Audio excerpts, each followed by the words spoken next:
Good So this is on your morning. Facebook, is it? Yeah, we're live on Facebook now. Good Okay, morning. good. Welcome, Ian, Hey, all the way from put on Thailand. a shirt. Put a shirt on. He's put a shirt on, but he's still wearing shorts and bare feet. So, Ian, you're the director of Sober Services. I founded Sober Services in 2008 after I was burnt out from building some rehabs in the UK. I built a couple of Okay, rehabs. I got okay. sober in 2001, Yeah, and from 2003 I went to work at the rehab that I got sober in. And yeah. then in 2004, I opened my first rehab. Well, I opened it for someone else. I built it for someone else. 2006, I opened my first one. And then Wow, by 2008, I was already so exhausted that I started Sober Services in order to create a different pace to my life. right. And I fell in love and wanted to spend more time with her rather than be a slave to, at the time, a BlackBerry as well as an iPhone. Yes. Um, so, um, so Sober Services was really a way of me reinventing how I lived my life and how I got on with the world and everything. Right. But yeah, it's been good fun. So Sober Services is really what I'm known for and what I've been doing essentially since 12 years now. It's what And people I essentially. remember seeing footage of you, BBC footage of you being like a squatter. Oh yeah. Yeah, no, I was a 13-year homeless statistic. Well, actually, I was a non-statistic. I was far too paranoid of being discovered by the government because they were looking for a dirty squatter like me. But I was always. I didn't do so much street homeless. I did a little bit, but generally I would kick in an empty building rather than sleep rough. Yes. Except when I was in Spain and south of France and Italy, where I didn't mind sleeping outside in those temperatures. The Yes. weather was much more appealing. Yeah. And I was some rough sleeping in around the Mediterranean countries. But in the UK, it made no sense to me to be sleeping outside when there were so many empty buildings. So yeah, I was a squatter and I was a proud member of the squatting community from like 1988. And then I left the country in 1992. Right. After getting arrested enough times that I'd run out of fake names to give them, and realised I didn't really want to be. I didn't really want to be in prison, and so I went on the run. Got myself smuggled out of the UK, and I figured if you're going to live outside of the UK, you might as well live. Of all the places, you might as well go straight for Amsterdam, where the weather's the same, but you can smoke ganja everywhere and drugs are fairly easy to get hands on. So I moved to Amsterdam initially and then off to Berlin. And actually, Berlin is probably one of the happiest memories of my life. I was in Berlin for a few months, and it was 1992, so it's shortly after the wall had come down. Yes. And I have real fond memories of. I was living in East Berlin. Yeah. I was squatting in Berlin. Wow. And I have really fond memories of all the East Berliners who were suddenly, after a generation plus, experiencing this new level of freedom. Yes. And in particular, this new level of freedom expressed itself creatively. Yes. So there was a huge creative explosion from the Berliners that I was amongst. Yes. And that was, I found, terribly inspiring and terribly just fulfilling to watch these people blow up and explode. Yeah. And the irony of it was, having lived in the UK and been squatting for 4 or 5 years, where squatting was very much an illegal activity. I was busted, broken into by the police often. Yes. A squat, you could be there for nights or you could be there for months. Yeah. Rarely would you get somewhere that would last years, but there was a handful that I knew of. In Berlin, at this time of the year, at this time of this day and age in the early 90s, if you wanted to break a squat, you had to get a license for it. And to Wow. get a license, you had to say what you were going to do with a squat. So you were going to make it into some sort of working space. So Wow. we had this factory on Augustastrasse, which is not far from Checkpoint Charlie, Yes. and where the Reichstag was originally built, Yeah. where Hitler and the brown shirts burnt down the Reichstag on this piece Yeah. of land. And there's the And glass memorial there now. well, I There's, haven't been back there yeah. since this century. I haven't been back to Berlin. I'd like Yeah. to. So It's amazing. but it's actually where they built the new Reichstag. Right. And on that piece of land, it was no man's land. Yes. And my friends, the Mutoid Waste at the time, were Oh, putting yeah. on this festival there with like a MiG fighter turned nose deep into the ground, painted UV paint, Wow. and Panzer tanks in the shape of Stonehenge, so 2 and 1, and this Wow. whole kind of crazy art space on no man's land. And that's really why we'd gone to Berlin, was to join what they're up to. Wow. And but our squat was not far from there, on Augustastrasse, and it was an old factory that they'd used to create Gestapo uniforms in, or or some sort of Nazi. Yeah. Is my video going on and off? Or is it right? And It's so we had a little bit. because I've got super fast broadband. But anyway, Right. so I'm going to keep telling this. Yeah. So this factory, we got in there and painted it black and yellow checks everywhere. The whole thing was like a chessboard, was black and yellow. All the walls, as much of the ceiling, all the floors, inside and outside, everything was black and yellow. It was known as the Black and Yellow Squat. And we got a license to hold parties at our squat on Wednesdays, Fridays, and Saturdays. That was our license for living in it. Wow. And actually, there was someone who found me on Facebook just last week who was in that squat and remembered me and found me and reminded me of that time. And it was some very, very happy times. Yeah. Just in that energy, in that space. That the energy in Berlin is incredible. Like, you can taste the freedom. You can taste the freedom. Like, from what people in East Berlin lived through, and what they can remember, you can just, it's just like tenable, the sense of freedom of expression, freedom of movement, freedom of speech. Yeah, I really enjoyed my time there. And actually, I have a kind of small gathering of mates, and we meet every now and again in different parts of the world, well, Yeah. historically in Europe. And we were thinking where we were going to meet again. We're trying to organise something again for November. Yeah. And they're all thinking we'll meet somewhere in November. Oh, let's go somewhere south.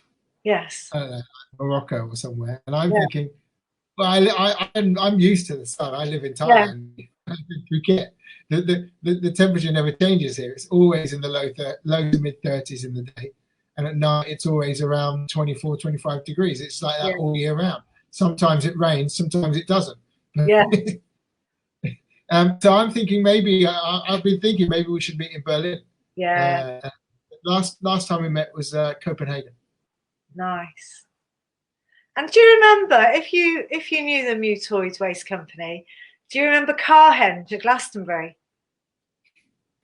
Yeah. I think it was on the solstice. So they built a henge out of cars dug into the ground. This would never be allowed now on health and safety grounds. But that's where Mutoid Waste came from. It came from that was their trip. That was what they did right back in the day in the free festival scene. Is they put cars together in the shape of Stonehenge, not just at the solstice, but at free festivals all over the place. And that was how they built their reputation. Was it? I remember them on the solstice all sitting on the cars. So they were like right up here, sitting on the cars with massive sticks, drumming with a fire in the middle. Yeah, one of my fondest memories of Glastonbury, early 90s, I guess. Yeah. Very early now. Yeah, amazing. 90 or 91. Because by 92 they're in Europe. So this is a massive transformation from being a squatter and being a party person to running sober services and Well, owning maybe. rehab. Maybe it's a massive transformation, or maybe it's just a natural progression of things. I don't know. Yeah. For me, it's just kind of fallen into place. I was very hedonistic, and the 90s for me were fabulous. I've got lots of very fond memories of parties all over the world. But essentially, I became a DJ and put on lots of parties. I was living largely in the south of France, but I would travel all over Europe to play and to go to festivals and what we call technivals. But it was always under the background of how can we get off our head? How can we take more drugs? How can I sell more drugs? How can I transport more drugs? It was all really around drug use. But I don't mean that in a kind of addiction way. Yeah. But we just celebrated life with drugs in those days. Yeah. Not so much cocaine and heroin, although that was ultimately where I went. But ecstasy and alcohol. So casually. You say it so casually, not so much cocaine and heroin. Well, that's really where I went. But ultimately, we were built upon the ideas of LSD and ecstasy. Yeah.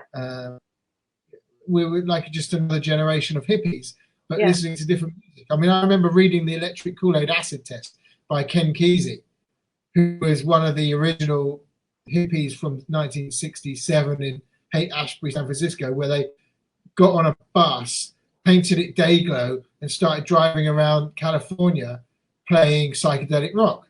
Yes. And I was reading this in the early 90s in a bus painted black and silver techno chrome to look like something from the future.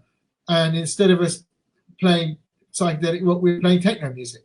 Yeah. And we were taking exactly the same drugs and having exactly the same trip about what we wanted to do. And I was amazed at just the cycle of things. So yeah, we believed in the psychology that comes with psychedelics, and to a large degree, those that have stayed with me in terms of spirituality and consciousness. Yes. But I did progress from psychedelics and amphetamines into opiates and cocaine, and I've got no shame in saying that I absolutely loved injecting cocaine. Wow. And snorting heroin, wow. Which is kind of the wrong way around, but that's how I enjoyed it. And I was a chronic alcoholic throughout. I was always with a bottle of beer in my hand and a fag in the other hand. And in 1999, I was now more wanted in Europe than I was back in the UK. And I had to get myself smuggled from France into the UK via Spain. And funnily enough, I was smuggled to England by my coke dealer. His name was Sam. And I found myself back in the UK in 1999 with a huge habit because I'd had access to as much cocaine and as much heroin as I chose to consume based on the amounts that I was selling.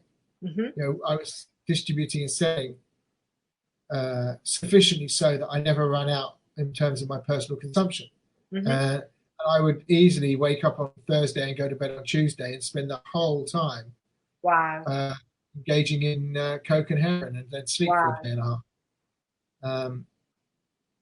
And that's how I lived, and so I kind of had kind of 7 years of psychedelia and 7 years of opiate and stimulant use. That's kind of how I look at it. Mm-hmm. But coming back to the UK in 1999, I then had this huge habit and no resources. Yes. No one to buy from, no one to sell to, no one to raise revenue from, no money. Yeah. And so then I started becoming the person that I never wanted to be. Okay. Doing small petty crimes to support as much as I could of a habit that I could never really satisfy. Wow.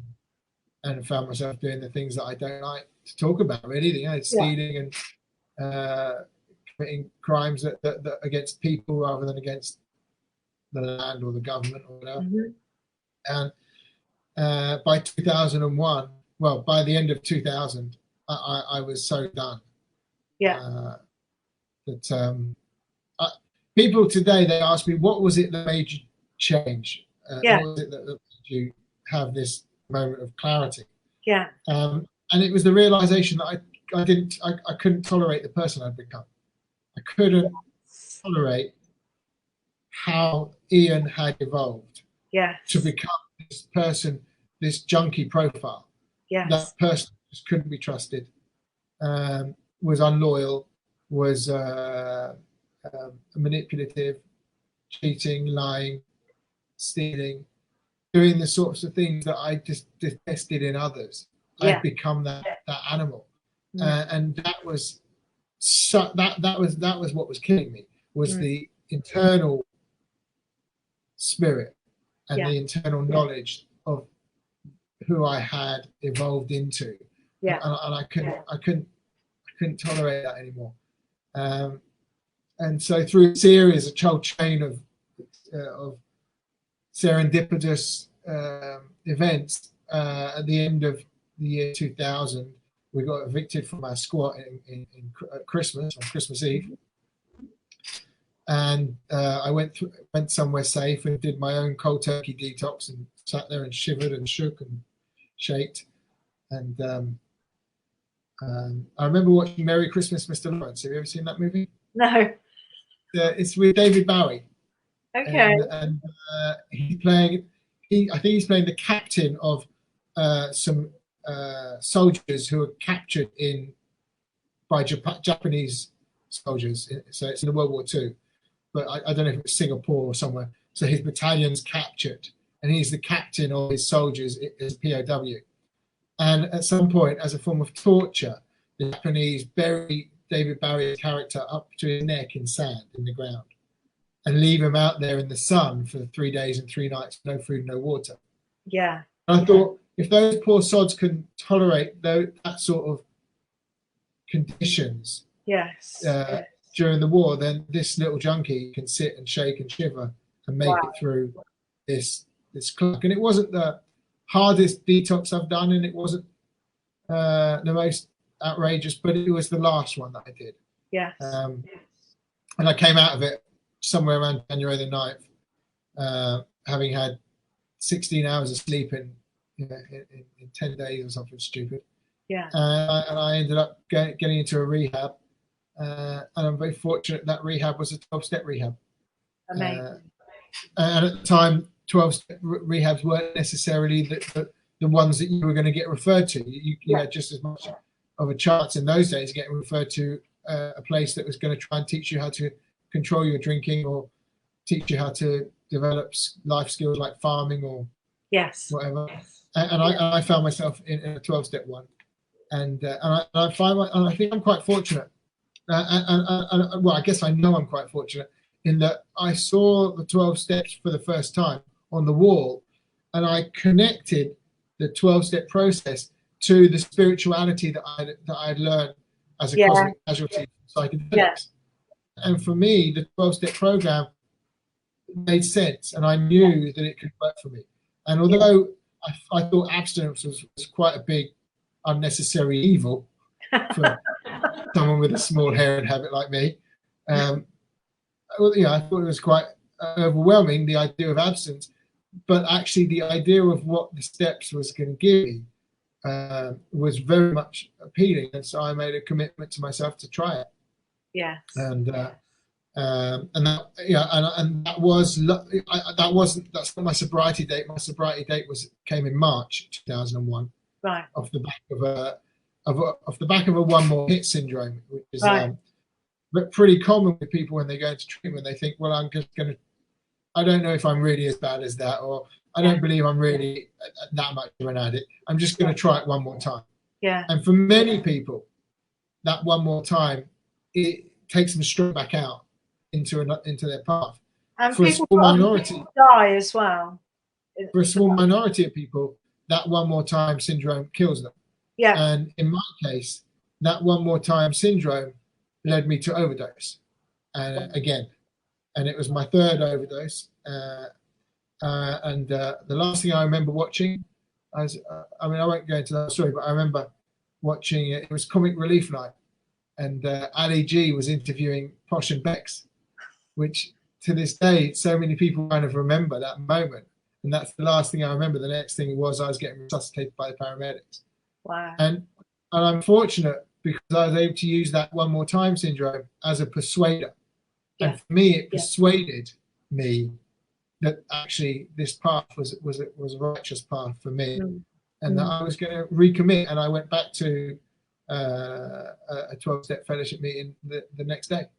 Amazing. And my sobriety date is March the 16th, 2001. Amazing. 19 years. 19 years. So actually, it's 7,000 days tomorrow. Is it 7,000 days? Amazing. 7,000 days tomorrow. It's 6,999 days today. Amazing. Congratulations. Yeah, that's quite a big deal. So yeah, I've been sober longer than I was getting high. I was getting high for 13 years. And yeah. In a bit. And how does sober services help people to get their loved ones to a safe place and to get well? Because intervention is it's complicated. It's complicated. It's a process. Yeah. So I built these rehabs, and then in 2008 I started sober services, and I essentially was doing three things. The first thing was that I had a nice car, so I put my car to work. I started driving people to detox or to treatment, and I developed sober transportation. So if you needed to go to treatment, I'd come to your house, I'd pick you up, and I'd be a responsible sober person who would drive you to the clinic. And talk to you about what to expect and what's going to happen and what recovery was going to be about. And so you're potentially the first time people met someone who was sober.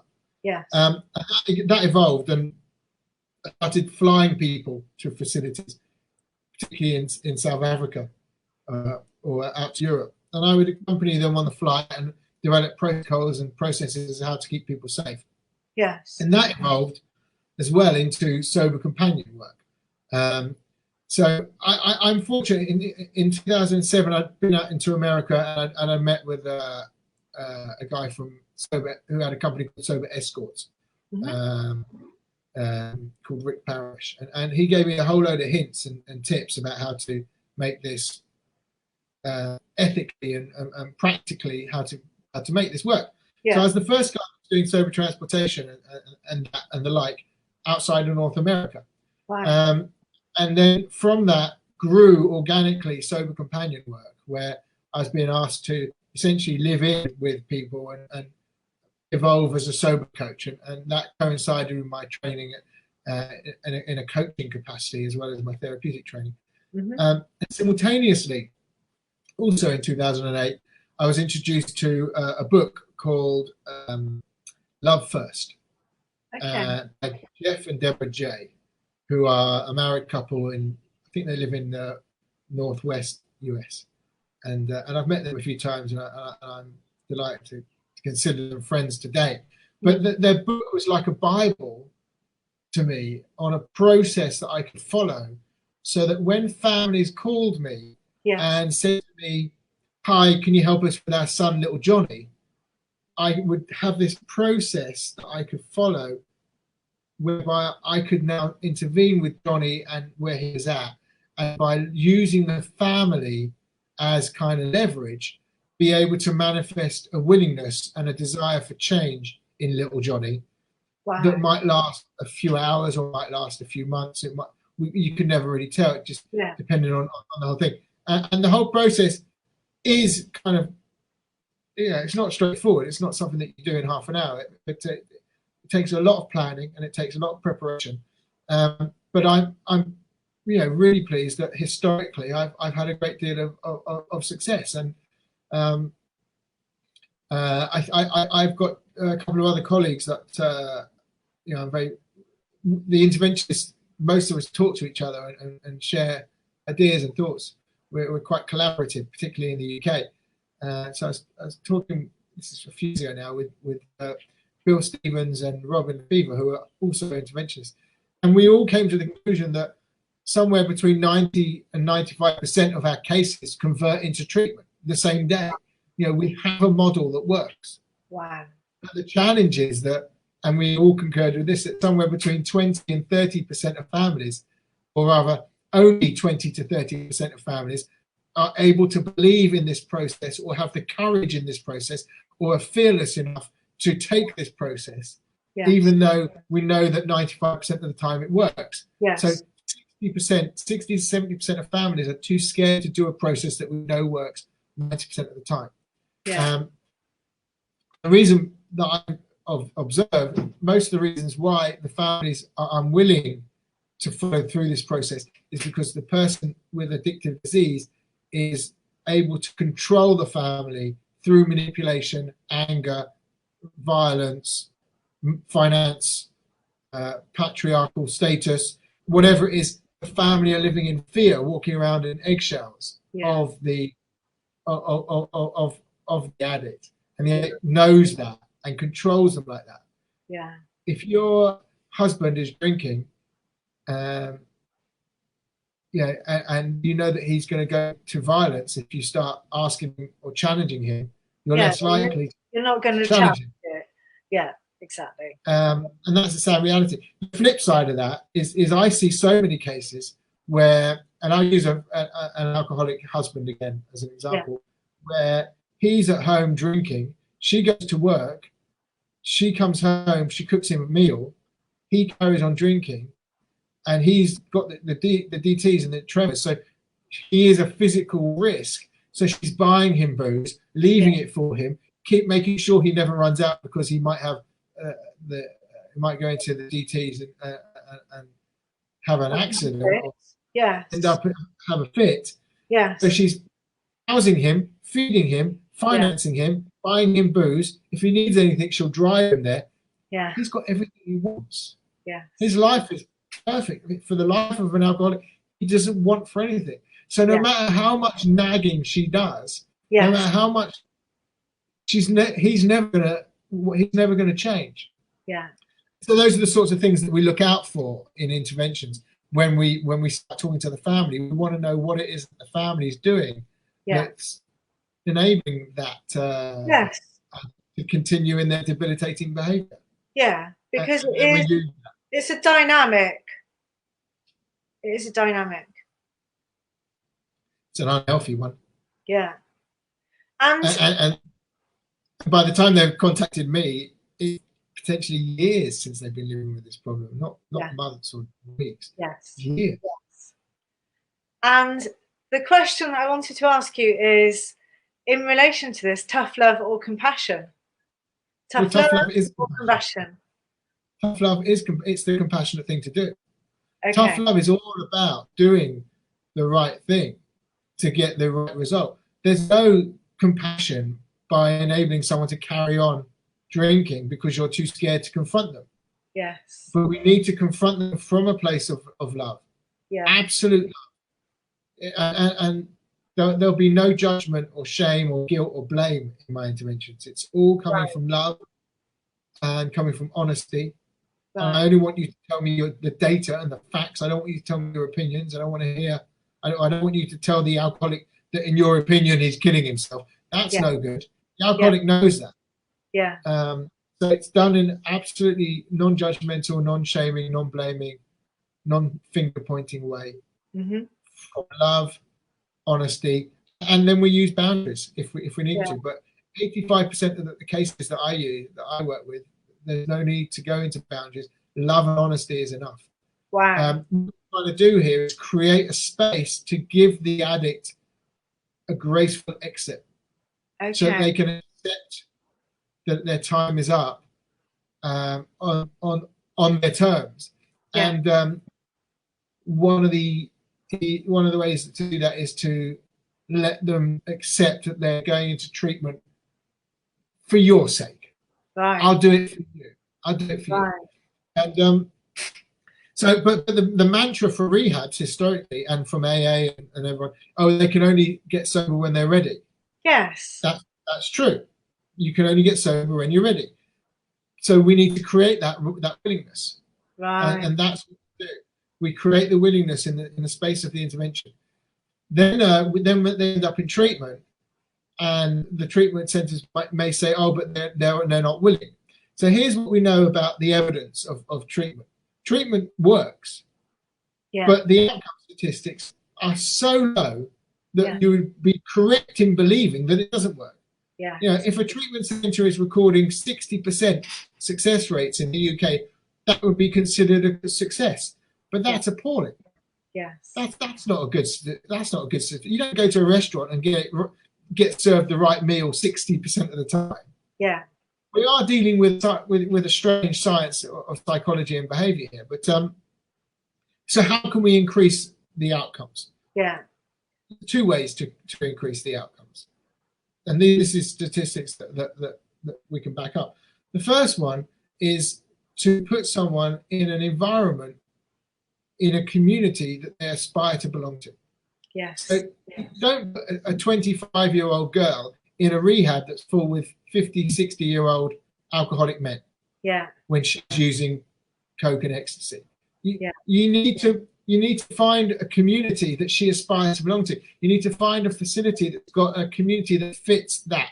So you put a 25-year-old cocaine and ecstasy girl in a space with 20 to 30-year-old male and females who have a lot of hedonistic partying. Yeah. And suddenly she'll go there and she'll find this community that she aspires to belong to, and she'll want to fit in. Yes. Alternatively, you know, people in their 40s, 50s, and 60s that have been drinking for a long time, they'll have their own kind of culture, and a rehab will be set up for that. Now, I say that, but some cultures within rehabs will evolve and change at different types of the year based on the population. But as an interventionist, I need to know what the population is at any kind of time and get a feel for whether it's a good fit for that person. Right. And if we can get them into the space where they aspire to belong to that community, you're halfway there. Yeah. But the second challenge, and this is the bigger challenge, or equally big challenge. In America, the rehab industry is based on the insurance model. And somewhere along the insurance pays for it. Whereas in the UK, it's largely private pay. In parts of Europe, insurance, parts private. So you need to figure out what that is. But the insurance came up with an idea in the 90s, I think it was, that they would pay for 28 days of treatment because that was the length of time that they deemed necessary for someone to withdraw from their drugs. But 28 days of treatment, 28 days is now the kind of go-to, oh, you go into treatment for a month. But 28 days is nothing. Yeah. And all the outcomes of people going to treatment for 28 days are getting recorded like around 30 to 40% success rate. Yeah. That's really dreadful. Yeah. The other defining factor that we know works is length of time. So the longer that someone is in treatment, the longer their outcome statistics, their successful treatment. So historically, since 2004, when I built the first facility, I've just been selling 12-week programs, 3-month programs. That was all I would offer you. You couldn't come to me for a month. You couldn't come to me for 2. You had to come for 12 weeks. Yeah. And that was how we did it. And so when you had a culture that someone was immersed in, and when you gave them enough time to be in that culture, we were getting very good outcomes, very, very good outcomes. And something that I think is unique about the Phuket Addiction Recovery Clinic is that you have a scheme where once somebody has completed their treatment term, if they go home and fall back into their addictive behaviour, then they can come back to the clinic. Well, so a lot of clinics around the world can prop up their bottom line by people relapsing and coming back to them. And what I do remark is once someone's been to a particular facility once, and they relapse, they often go back to the same facility. And I'm thinking, why would you go back to the same facility when it hasn't served you the first time? Yeah. Why do you go back to the same place? Why don't you try something different? And so when I came out to Thailand and I saw so many facilities that were operating I'm dependent on that revolving door, and I'd seen it across all over the world. Really, it's nothing to be proud of. If you own a treatment, if you design a treatment program, if you want people to get well, you want people to get well. Yeah. So you need to find a way of helping people get well, and only have that treatment experience once. I only went to treatment once. Yes. And I went to a damn good treatment center that taught me how to stay sober permanently, how to achieve permanent recovery. Yeah. One day at a time. So surely, as a treatment owner and a treatment program designer, we need to create something that allows people to come once, and then put our money where our mouth is. So what we had was, if you complete the 12-week program and then you relapse, within a year you can come back to us for a month free of charge. That's what it was originally. But actually, what we've been seeing at the park is that most people come to us for 2 months. Pretty much all of our clients before the lockdown would come for 2 months, and then go off and remain sober.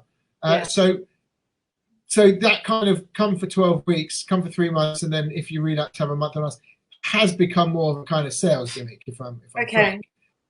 But the reality is that most of our clients don't need 12 weeks. Our program is so robust, and it's based on exactly the same principles that I went through for my own recovery. It's not anything fancy. We're not trying to deal with anything complex. We're not trying to grey the area. We're not going to go down a trauma road or try and do anything complex with mental health cases, no bipolar or anything like that. We are abstinence-based spirituality healing 12-step program. And that works really well for addicts and alcoholics. And if you're someone who's got problems other than alcoholism, schizophrenia and stuff like that, you're not right for our facility. But for addicts and alcoholics who have come to us, 80% of them are doing 2 months, and that seems to be sufficient. Wow. So we don't kind of need the 12-week program so much at the moment, which kind of contradicts what I said about the longer that someone stays in treatment. But life is full of contradictions, isn't it? Maybe. I mean, we actually, what we have as an attitude, again, pre-lockdown, was if you came to us at 3 months, we were going to kick you out whether you wanted to leave or not. Right. Because you become institutionalized at the same point. Yeah, then you just become dependent on that rather than what you were before. You need to get real life experience, what recovery is really happening for you. Yeah. So what has been your biggest challenge from admitting you were completely beaten and going into rehab to really rapidly starting to work in treatment facilities, setting up treatment facilities, then setting up your own training company? What's been your biggest challenge during that time? So the training company, Sober Academy, has been going 4 years. And that was really to do with, I'd become a self-taught interventionist, and you couldn't get training outside of North America. Yes. And I never had the luxury of time to go over to North America to formally train. Yeah. So I created my own training program based on what I had read in that book and based on the, I don't know, maybe 50 or 60 interventions I'd done by that point. And so my own experience, and I built and got it certified in intervention training. What's been the biggest challenge? I think the flip side of that is what's made it possible is that I've got absolute confidence in and faith and belief in the future. I don't necessarily have confidence in myself. Yeah. I have confidence that if I just go for it, it's going to be okay. Yes. And it hasn't always been okay. Yes. But I have this kind of blind naivety that let's just go for it. I believe that God loves a trier. And so I just have and what's the worst that can happen? I have always known that the worst that can happen is that I can end up as a street homeless person with no money, begging and busking. And as long as I'm in a warm climate, it ain't so bad. Now, don't get me wrong. I love shiny things, and I love having money in my pocket and being able to, enjoy a new iPhone or whatever, not having to worry about what the cost of something is on the menu when I'm in a restaurant, just buying Yeah. what I want. I love that. But at the same time, my worst case scenario was never that bad. I mean, it was, but Yeah. I lived through it and I can survive it again. So I have this kind of idea that God's kind of got me this far and God's going to keep me going. So I have this blind optimism that when I do something for the right reasons. Yes. And if my motives and my reasons are aligned with my spirituality or my higher purpose, yes, then kind of God kicks in and it all kind of goes down the road, and somewhere or other everything kind of works out. But I have to say that people say, how do you get to be so lucky? And I have to say, I work bloody hard to get this lucky. yes, yeah, It's been a lot of time. I spent a lot of time doing this, and that just because I look successful doesn't mean that I have instant success. No, I've had to work, and I've had good years and I've had bad years, and I've had great months and I've had shit months, and I've had wonderful experiences and I've had some tough ones. I haven't spent my whole time living in a pink cloud. I've had stuff's come on top. There's been moments where I've been in depression, and there's been moments where I've considered killing myself, and there's been moments where I've been considered killing you. Or the high, the larger you. The entrepreneurial path, isn't it? See, the entrepreneur. I don't think of myself as an entrepreneur. I suspect that in a dictionary, that's probably how I would be referred to. But I consider myself just a sole trader who likes to collaborate and build things. And I don't know if I'll ever really be a millionaire or anything like that, but I have a lot of fun on the journey of trying to create things that help other people and at the same time make life exciting and adventurous and interesting.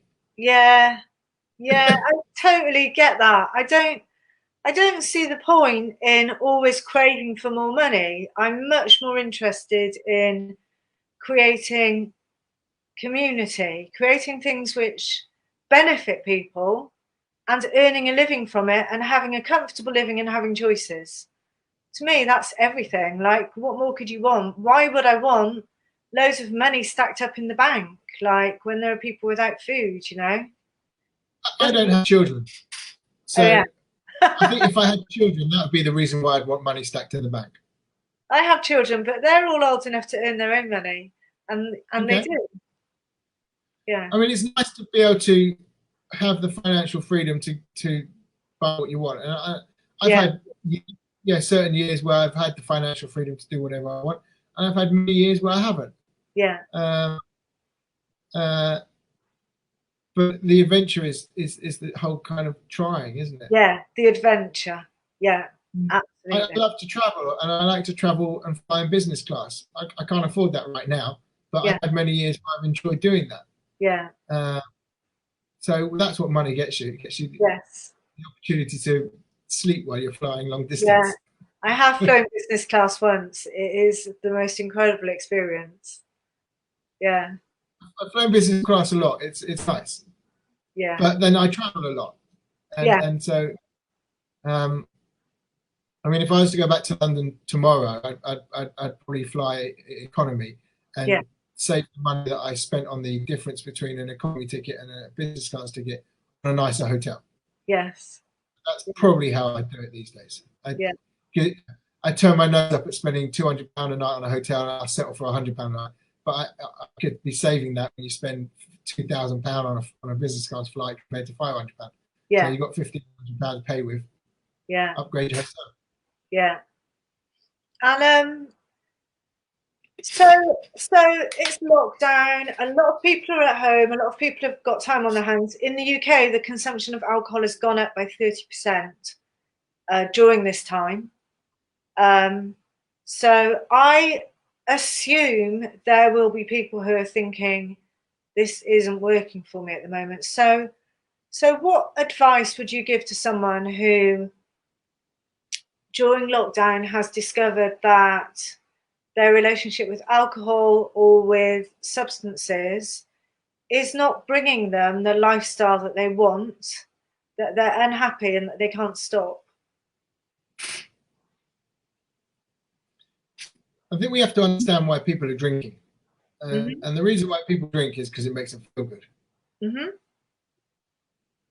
And the same with drugs. The reason why we use heroin is because it makes us feel good. The reason why we use ecstasy is because it makes us feel good. Mm. If someone's drinking,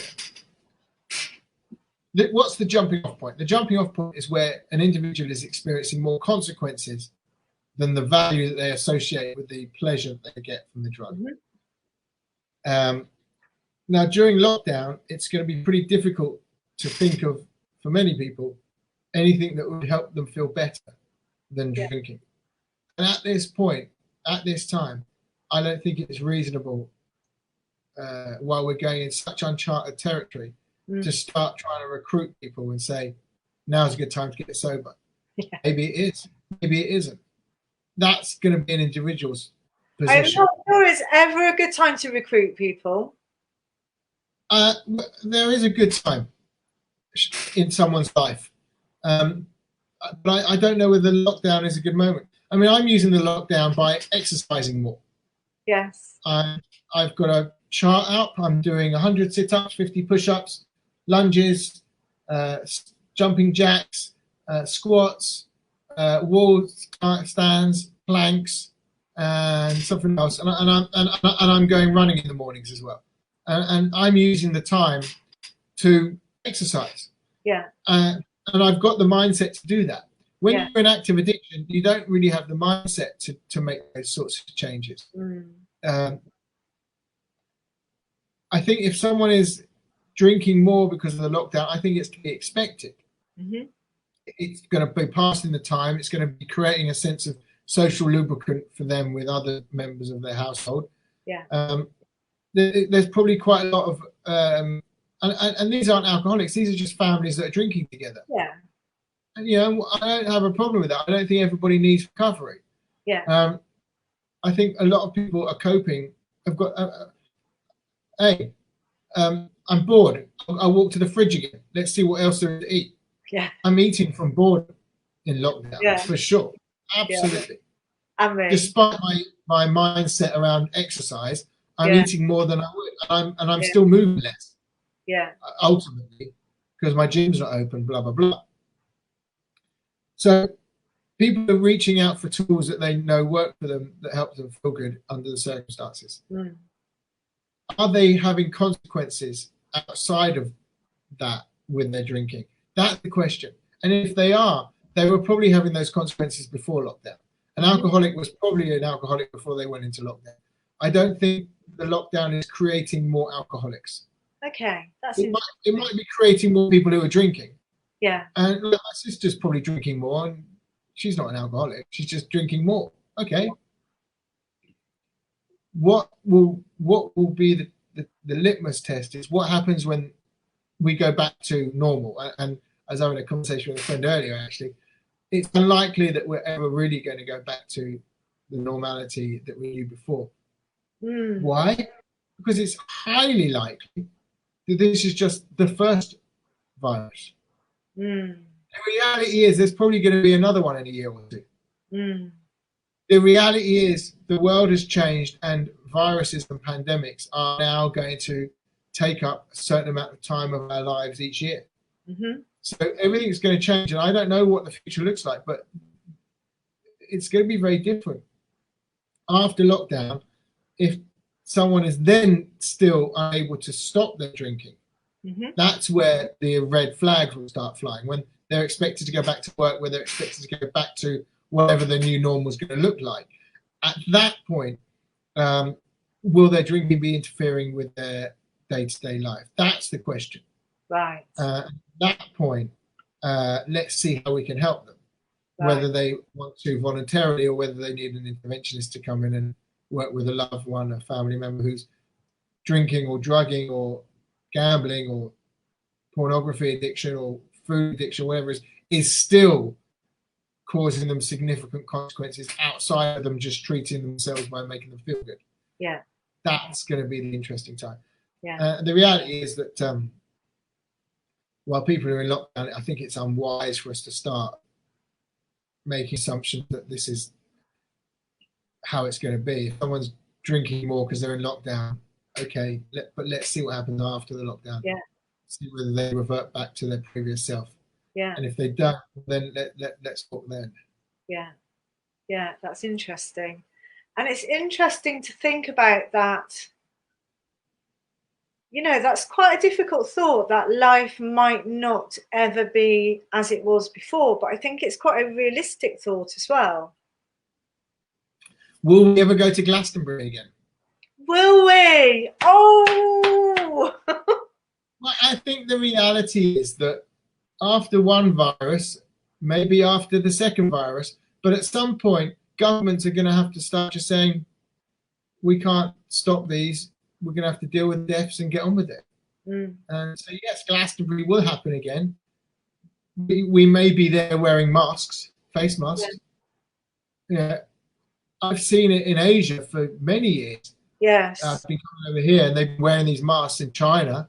Yeah. Largely due to pollution. Right.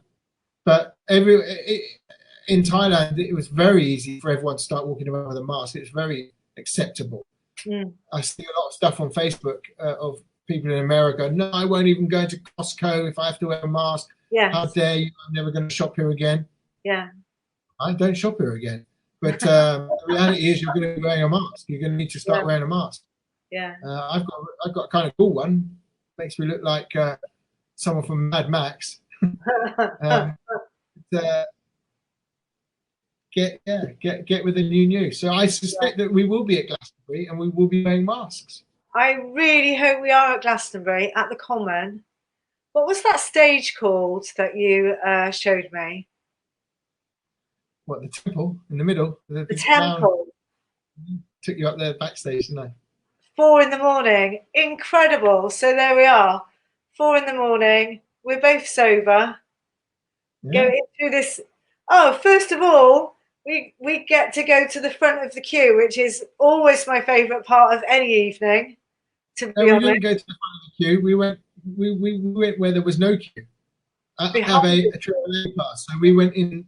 We went up by the video jockeys up there. In a little side door, and then onto the stage. Yeah, there's a little kind of private stage where we could stand facing the DJ.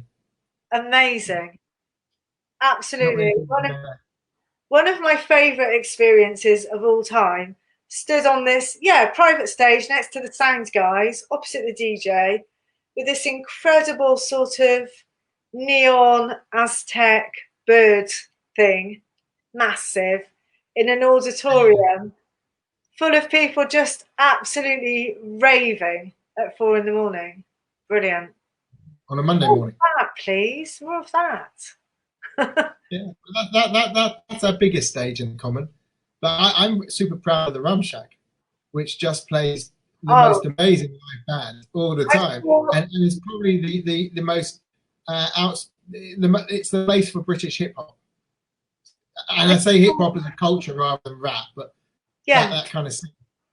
Yeah, I saw some really good bands in the Rum Shack. Really, really good. Yeah, I had one of my best nights actually in the Rum Shack. I mean, there are quite a few nights now at Glastonbury to enjoy, aren't there? Wednesday, Thursday, Friday, Saturday, Sunday, Monday. Yeah. It's like, it is quite the party. Like, even when you're sober, you have to pace yourself just to have the energy to work and to dance and get enough sleep. I work harder there than I do it anywhere else the whole year. Yeah. It's crazy. Yeah, it is. I mean, being on crew there is incredibly hard work and just so rewarding, such a blast. The amount of miles you walk in a day, for a start, outrageous. Yeah. And the people you meet, because Belle actually introduced me to you at Glastonbury. Yeah. It's heaven on earth, actually. Heaven on Earth is the name of a PowerPoint that I've been giving for a while. Really? Brilliant. Brilliant. It's about realizing that you can be in whatever state you want, but you can choose to be in a state of heaven on earth right Nice. here, right now, if you choose, if you want. And Nice. once you accept that you're living in a state of heaven on earth, then the world is your oyster, and you can walk around in a state of serenity or bliss or joy or Nice. happiness just organically. And I have personally had to learn to do that in lockdown because I went through a bit of a stage of great resistance because I don't like being told what to do. Shut your business, stay at home. I don't like that. Stay away from people.